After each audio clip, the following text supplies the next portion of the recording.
안녕하십니까. 이어서 경남 뉴스입니다. 검찰이 정치 브로커 명태균 의혹 수사를 본격적으로 시작한 건 지난해 10월인데요. 그러나 지금까지도 윤석열 전 대통령 부부의 공천 개입과 여론조사 조작 등 핵심 의혹에 대한 수사 결과가 나오지 않고 있습니다. 이 의혹들에 대한 진실을 파헤칠 김건희 명태균 특검이 출범하면 어떤 수사 결과를 내놓을지 주목됩니다. 보도에 최진석 기자입니다. 창원지검이 윤석열 전 대통령 부부 공천 개입 의혹 사건의 중간 수사 결과를 발표한 건 지난 2월. 당시 검찰은 창원 국가산단 후보지 선정 정보를 이용해 부동산 투기를 한 혐의로 김영선 전 국회의원과 남동생 2명을 기소했습니다. 검찰은 또 재력가 조모 씨로부터 법률 자문료 명목으로 불법 정치자금을 받은 혐의로 김 전 의원을, 허위로 정책 개발비를 타낸 혐의로 강혜경 씨 등을 추가 기소했습니다. 그러나 윤 전 대통령 부부의 공천 개입과 유력 정치인들의 불법 여론조사 제공 의혹 등 핵심적인 사건들은 서울중앙지검으로 이송한 뒤 수사 결과를 내놓지 않고 있습니다. 명태균 씨의 처남 채용 청탁과 창원 산단 정보 누설 의혹에 대해서도 기소 여부조차 결정하지 못한 상황. 출범을 앞둔 김건희 명태균 특검에서 해당 의혹들을 비롯한 16개 의혹을 집중 수사할 예정입니다. 실제로는 어떠한 것도 밝혀진 게 없는 그런 상황이라고 보여지고 덮기만 덮었다라는 겁니다. 명 씨도 결백을 밝히겠다며 특검에 적극 협조하겠다는 입장입니다. 특검을 얼마나 찬성하고 원했는지 모릅니다. 왜냐하면 여러분들이 가짜뉴스로 사람을 악마화시켜버려서 내가 어떻게든지 간에 결백을 조금이라도 밝힐 거는 특검밖에 없겠다. 이재명 대통령이 특검보를 임명하면 최대 205명 규모로 특검은 꾸려져 최장 170일 동안 관련 의혹을 수사합니다. KBS 뉴스 최진석입니다. 창원 웅동 1지구 개발 사업은 경남에서 파행을 겪는 대표적인 대형 사업입니다. 경남개발공사가 단독 사업 시행자로 나서면서 새로운 민간 사업자를 발굴한다며 새 판 짜기에 나섰는데요. 하지만 사업 주체만 달라졌을 뿐 근본적인 문제점은 그대로 둔 채 시간 끌기용이란 비판이 제기되고 있습니다. 이대환 기자입니다. 골프장만 짓고 버티는 민간 사업자로 인해 10년 이상 표류 중인 웅동 1지구 사업. 게다가 대주단이 사업비 1,050억 원 대출 연장을 거부하면서 사업 자체가 벼랑 끝에 내몰렸습니다. 경남개발공사를 단독 시행자로 선정하는 대신 창원시는 토지 소유권을 인정받는 조건으로 관련 소송을 취하기로 지난달 합의했습니다. 토지 소유권을 좀 더 확고히 확보하고 거의 처분권을 가진다는 것과 좀 더 나은 발전을 위한 그런 하나의 계기가 될 거라고 생각을 합니다. 하지만 생계 대책 어민들은 골프장만 운영 중인 민자 사업자를 위한 시간 끌기라고 반발하고 있습니다. 특히 지난해 정부의 경영평가에서 최하위 등급을 받은 경남개발공사가 단독으로 사업을 추진하는 것은 무리라는 겁니다. 민간에 사업권을 주면 특혜라고 하면서 대책 같지도 않은 대책을 정상화라고 포장하여 어민을 기망하고 있는 것이며, 또 경남개발공사가 웅동 1지구 개발 계획을 변경하겠다며 발주한 용역 기간만 무려 3년. 사실상 3년 동안 현재의 민자 사업자가 골프장을 계속 운영할 수 있어 특혜라는 지적이 나오는 이유입니다. 효과성이 아무것도 담보되지 않습니다. 아무 세부적인 계획은 없고 단지 3년의 기간을 벌기 위한 협약이 아닐까라는 의구심을 가지고 있습니다. 또 오는 9월쯤이면 대주단이 빌려줬던 1,050억 원을 갚으라는 압박이 커질 것으로 예상되면서 의회 동의 없이 지급 보증을 했던 창원시와 경남개발공사가 어떻게 이를 상환할 것인지 세부 계획이 없는 점도 시간 끌기라는 지적에 힘을 싣고 있습니다. KBS 뉴스 이대환입니다. 큰 산불 피해를 입은 산청과 하동 지역 주민들은 장마를 앞두고 산사태마저 걱정할 처지입니다. 산불로 나무가 불타버린 데다 쓰러진 나무 제거가 늦어지면서 배수로를 막는 등 산사태 우려가 커지고 있습니다. 배수영 기자의 보도입니다. 지난 봄 대형 산불로 큰 피해를 입었던 산청 중태마을. 이 마을에 사는 오창수 씨는 지난달 약 1시간가량 내린 소나기에 침수 피해를 당했습니다.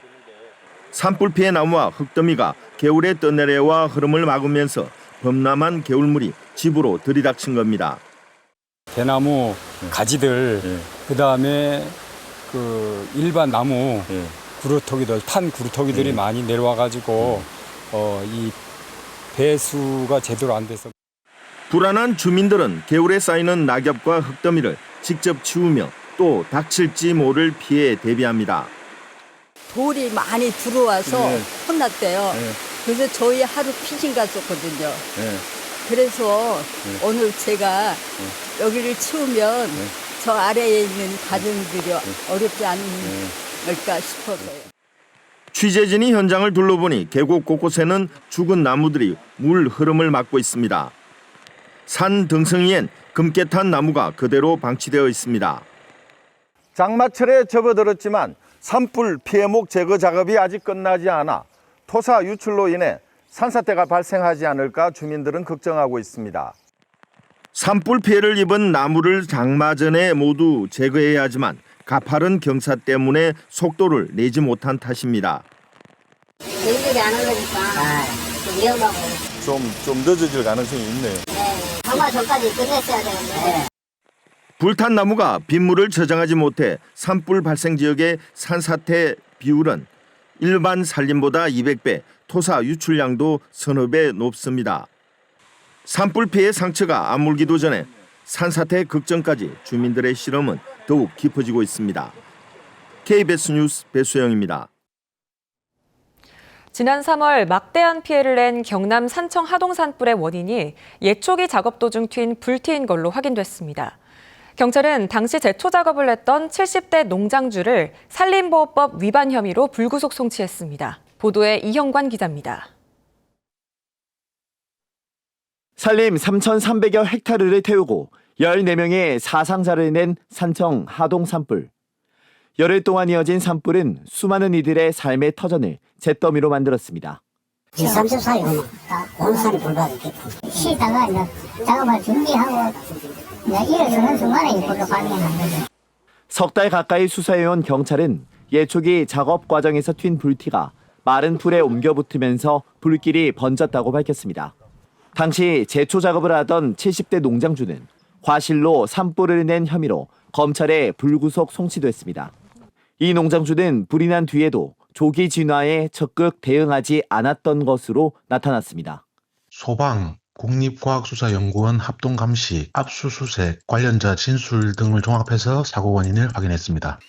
예초기 불티로 인한 산불은 흔치는 않지만 한번 발생하면 대형 산불로 이어질 수 있습니다. 이 때문에 예초기처럼 불꽃이 나는 장비를 쓸 때는 대기가 건조하거나 강한 바람이 불 때는 피해야 합니다. 작업 전 마른 풀이나 낙엽을 정리하고 주변에 물을 뿌리는 등 조치도 필요합니다. 올 들어 예초기로 인한 산불은 전국에서 6건이 발생했습니다. 예초기 톱날이 돌에 부딪히면서 발생하는 불티로 인해 갖고 산불로 확산될 우려가 매우 높습니다. 진화도 우라도 준비하시고 작업하실 것을. 경찰은 경남 산불 진화 과정에서 숨지거나 다친 공무원 등 9명과 관련해서는 추가 수사를 진행 중입니다. KBS 뉴스 이형관입니다. 높은 습도에 오전부터 날이 후텁지근합니다. 오늘은 어제보다 기온이 더 올라서 창원의 낮 최고 기온이 28도, 창녕이 31도로 무덥겠는데요. 습도가 높아서 체감 온도가 더 높겠으니 건강관리에 유의가 필요하겠습니다. 크게 오른 기온에 대기 불안정이 커지면서 오후까지 서부 내륙에 5에서 30mm의 소나기 가능성이 있겠습니다. 곳에 따라 돌풍과 벼락을 동반해 요란하게 지날 수 있겠습니다. 위성 영상 살펴보시면 점차 경남은 구름 사이로 맑은 하늘 드러나겠고요. 다만 오전까지 경남 곳곳에 가시거리 1km 미만의 안개가 끼는 곳이 있겠습니다. 현재 기온 창원이 22도, 고성이 21도로 어제 같은 시각과 비슷한데요. 한낮에는 창원이 28도, 밀양이 30도로 어제보다 1에서 3도가량 높겠습니다. 서부 지역도 진주가 23도, 거창이 21도를 가리키고 있고요. 한낮에는 산청과 하동이 29도, 합천 30도 예상됩니다. 바다의 물결은 동해남부 먼바다에서 최고 2.5m로 높게 일겠습니다. 목요일 오전까지 막다가 금요일부터는 비가 길게 이어지겠습니다. 날씨였습니다. 남해군은 민자유치 사업으로 추진된 솔비치 남해 리조트가 다음 달 5일 개장한다고 밝혔습니다. 이 리조트는 450여 객실 규모로 남해군은 연간 50만 명이 방문해 지방세 세입이 최소 317억 원 발생할 걸로 기대했습니다. 산청군이 한국관광공사의 지역관광 성장자치단체에 선정됐습니다. 이번 선정은 빅데이터를 바탕으로 전국 48개 자치단체를 평가해 5곳을 최종 선정한 것으로 경남에서는 산청군이 유일하게 포함됐습니다. 보건복지부가 대형 산불로 인해 특별 재난지역으로 지정된 산청과 하동 등 전국 8곳 이재민에게 최대 6개월까지 의료급여를 지원합니다. 산청과 하동의 의료급여 수급자는 무료로 병의원에 입원할 수 있고 외래는 최대 2,000원만 부담하면 됩니다. 미국 트럼프 행정부가 철강 파생 제품에 최대 50% 관세를 부과해 LG전자와 삼성전자 등 국내 가전업계에 타격이 우려됩니다. 미 정부의 관세는 냉장고와 세탁기 등 주요 생활 가전에 적용되고 관세 부과 조치로 국내 가전업체는 약 38억 4천만 달러가량 영향을 받을 것으로 전망됩니다. 사천시가 내년부터 사천 에어쇼를 국제산업전시회로 전환하기 위한 절차에 착수했습니다. 사천시는 기존 관광객 관람형 행사에서 우주항공 방위산업전으로 행사를 확대하기 위해 전시 운영팀을 신설하고 국내외 200개 기업 참여를 목표로 준비를 시작합니다.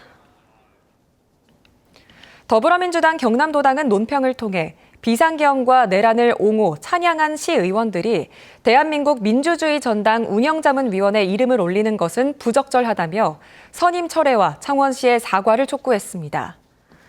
창원시는 관련 조례에 따라 손태화 창원시 의장의 추천으로 국민의힘 김미나 남재욱 시의원을 민주주의 전당 운영자문위원에 추천했고 민주 관련 단체가 반발하고 있습니다.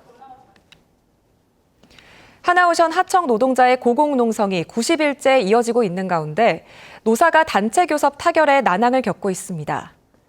하나오션 하청 노사는 그제 상여금 50% 인상에 합의하는 등 타결 기대를 모았지만 남은 6개 조항에 이견을 보이며 교섭이 잠정 중단됐습니다.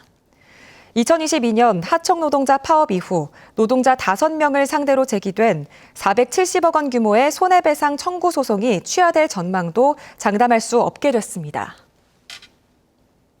뉴스를 마칩니다. 시청해주신 여러분 고맙습니다.